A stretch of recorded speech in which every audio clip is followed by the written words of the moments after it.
Hi friends, welcome back to my channel. This is Jackie. మనం ఇప్పుడు Chilakalapudi railway station దగ్గరికి వెళ్ళిపోతున్నాము. స్ట్రైట్గా వెళ్తే మంగినపూడి బీచ్ అనమాట. రైట్లోనేమో గోడమ్స్, లెఫ్ట్లోనేమో ఆంజనేయ స్వామి గుడి. మనం ఇప్పుడు రైల్వే గేట్ దగ్గరికి వెళ్ళిపోతున్నాము. వాన పడటం మూలంగా మొత్తం మునిగిపోయింది. ఈరోజు క్లియర్ అయింది, అందుకని మీకోసం చూపిస్తున్నాను.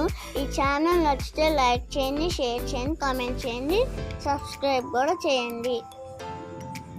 ఈ వీడియో ఎలా ఉందో కామెంట్ కూడా చేయండి, మాకు సపోర్ట్ కూడా చేయండి. అదే కనిపించేది రైల్వే గేట్. స్టేషన్ దగ్గరికి వచ్చేసాము. నా ముందు కన్స్ట్రక్షన్ చేశారు. 5 సంవత్సరాలు అయింది పూర్తయి. గేట్కి 2 కౌంటర్లు ఉంటాయి. ఎటువైపు అయినా తీసుకోవచ్చు.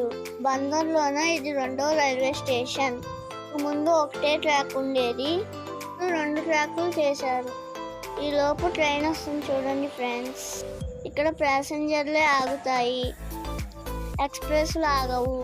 విజయవాడ ప్యాసింజర్ అనుకుంటా. ఒకసారి చిన్నప్పుడు ట్రైన్లో వెళ్ళామనుకుంటా.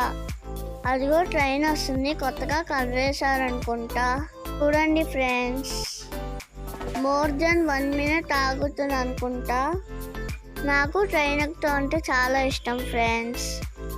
మీకు కూడా ఇష్టమైతే నాకు కమెంట్ చేయండి ఫ్రెండ్స్. ట్రైన్ వచ్చింది, బయలుదేరటం కూడా జరిగింది. చూడండి ఫ్రెండ్స్, చిన్నప్పుడు రోజులే బాగుండేవి. సరే ఫ్రెండ్స్, ఇంకో ట్రాక్ మీదకి వెళ్దాం. ఈ రైల్వే స్టేషన్కి ఎప్పుడైనా వచ్చారా? వస్తే కామెంట్ చేయండి ఎస్ అని ఫ్రెండ్స్. సరే ఫ్రెండ్స్, ఇంకో ట్రాక్ మీదకి వచ్చేసాం చూడండి. ఇది ప్లాట్ఫామ్.